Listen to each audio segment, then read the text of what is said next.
Hello kids, how are you all? The topic which we are going to study today is vacuole. Vacuole is a very important cell organelle in plant cell. So vacuole is present in plant cell. The number is only 1 or maybe 2 sometime, but the size is very big. In animals, either vacuole is not present, and if present, the vacuole is of very small size. So, but in plant cell, the vacuole is big and 1 or 2 in number.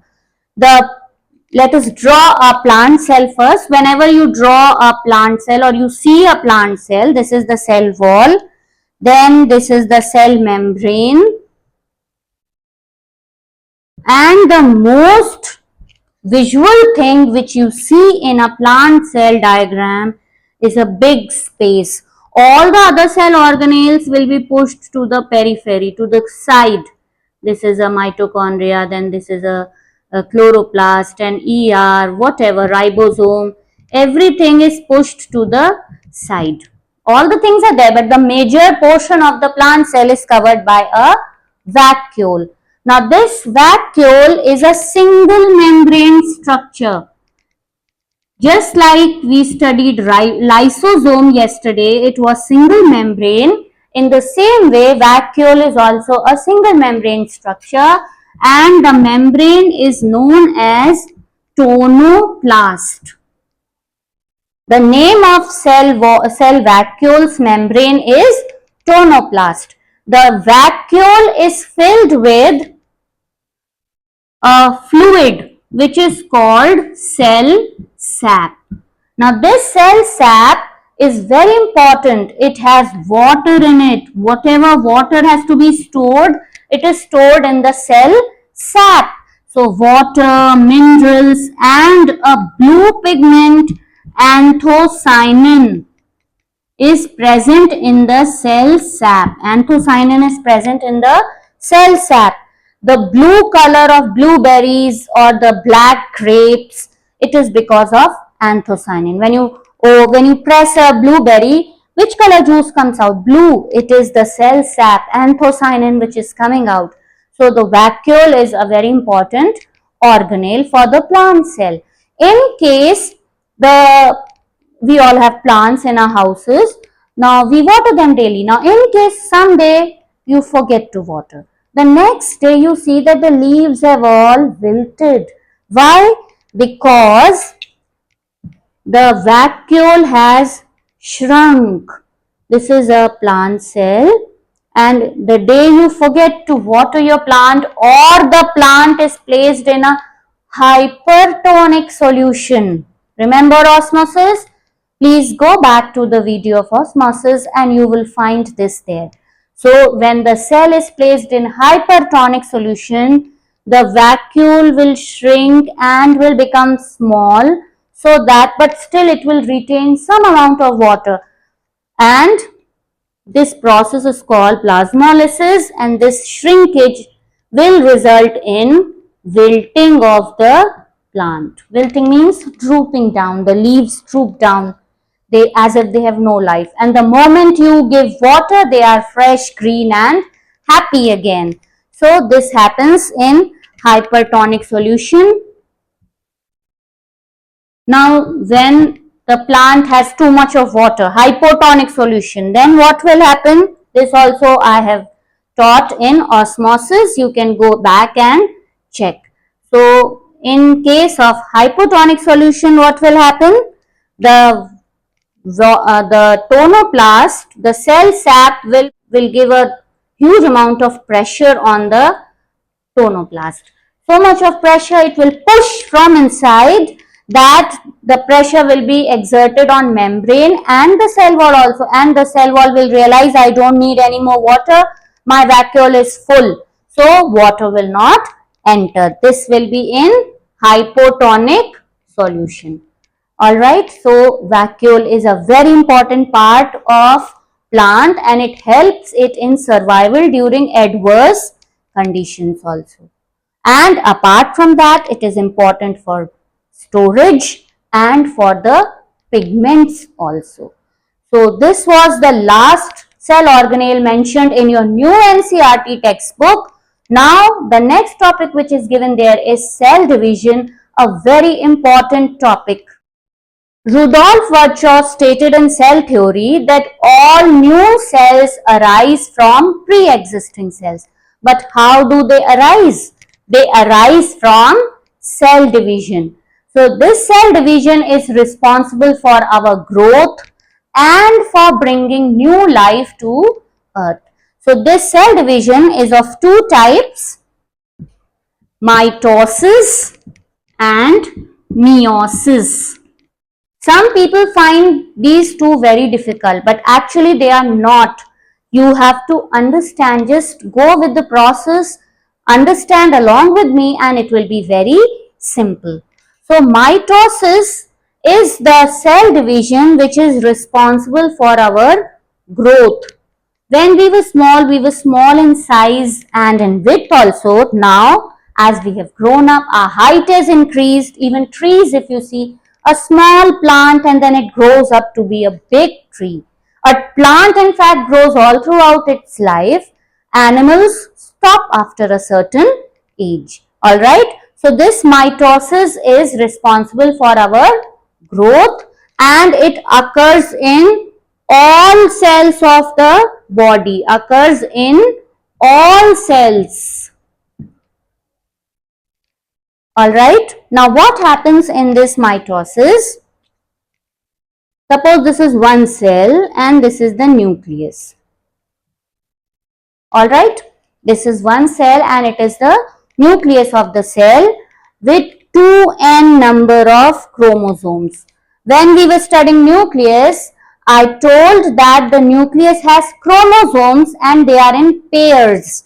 So whenever we have to mention chromosomes, we write 2n. It can be any species, but the number of chromosomes will be fixed for every species. So we write 2n. N can be any number. Alright, now first what happens? The nucleus starts dividing. The nucleus will elongate, alright, and will start cutting from the center. So this is the starting of cell division of mitosis. The number of chromosomes stays 2n. Then after this, the nucleus completely divides into two nuclei and the chromosome number remains still the same. It's 2n and 2n. Take a chalk, break it from the center. Does the chalk change? White chalk becomes blue? No, both are white chalks now. So same way, the nucleus breaks the chromosome into two equal parts. Both the nuclei have 2n chromosomes and this stage is called, this step is called karyokinesis. Karyokinesis means breaking up of nucleus into two daughter nuclei. Now after this, the cytoplasm will start dividing. The cell will appear like this now and each will have one nucleus with 2n number of chromosomes. Both places 2n. And slowly this furrow, the cytoplasm furrow will completely cut and the cell membrane and now we get two cells both with 2n number of chromosomes. Alright, so this is mitosis where the number of chromosomes does not change and it is responsible for our growth, occurs in all cells. And one more very important thing. Now imagine this is amoeba. Now from one amoeba you are getting two amoebae, two daughter amoeba. So in unicellular organisms, mode of reproduction also. There it is called binary fission. Binary fission in unicellular organisms, it is responsible for their reproduction also. But in multicellular organisms like us and plants, there this will only be causing the growth. Now this was a animal cell membrane only. It's elastic, easily it can divide. What about plant cell? The cell wall is very rigid. What will it do? So now let us draw one plant cell here. Here let me draw. This is the plant cell. After this stage, how will it look like? It will look something like this. The cell membrane has divided and the plant cell will now have two daughter cells, but it is still one cell. So a plate starts forming in between. Because the cell wall is very rigid, it will not break like that. A plate forms from the center. This is called cell plate, and this cell plate is responsible for the breaking up of plant cell or for dividing plant cell into two parts. So in plant cell, the mitosis will end up also in the same way, but the cell wall will be divided by a cell plate. So this was mitosis. Any problem in this? You can ask in the comment section also. Now let us move to one more thing. This division of cytoplasm, this is called cytokinesis. Division of nucleus is called karyokinesis. Division of cytoplasm is called cytokinesis. I hope you have understood mitosis. Any problem? You can ask in the comment section. Let us move to meiosis now. This meiosis will take place only in the gametes. It will result in the formation of gametes.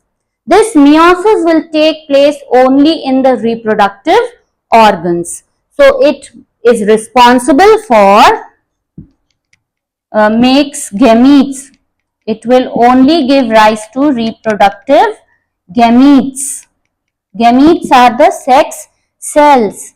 The male sex cell, sperm, and the female sex cell, egg or ovum. They will be formed because of meiosis. So where will meiosis take place? In the males, it will be in the male reproductive organ, which is testis, and in females it will be in the female reproductive organ, which is the ovary, and it will result in the production of egg and sperm.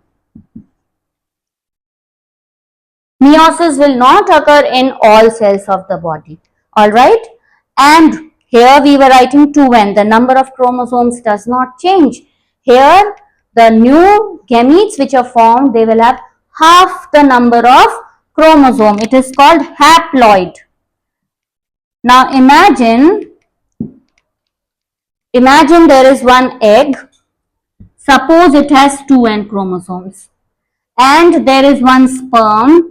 It also has 2n chromosome. Now when these two will fuse to form a zygote, it will have 4n number of chromosomes, a new species.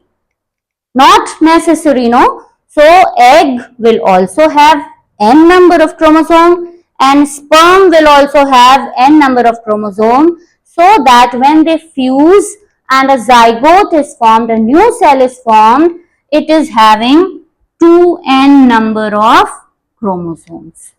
I hope this is clear. Now how does this take place? Meiosis is actually a very long process, and in some animals like in human beings, it starts before birth. So imagine the child is not born yet and meiosis has started, especially in the females. The process of meiosis starts before the birth of the female child. Whereas in mitosis, every cell will take part in mitosis, and it will only grow. Here in mitosis, from one cell, two daughter cells are formed. Here what will happen? Here from one cell, 4 cells are formed. Maybe egg cell or sperm cell. Let us imagine this is one cell in the ovary. So now this is having 2n number of chromosomes now. But after this meiosis, 4 separate cells will be formed, and each with n number of chromosomes. So after mitosis, there were 2 daughter cells with 2n number of chromosomes each. And after meiosis, there will be 4 daughter cells with n number of chromosomes each, so that when the male gamete and the female gamete fuse, the number of chromosome of that organism remains the same. I hope you have understood today's topic. If there is any problem, please let me know in the comment section. I will try and clear your doubt. Till then, goodbye, take care and Keep studying.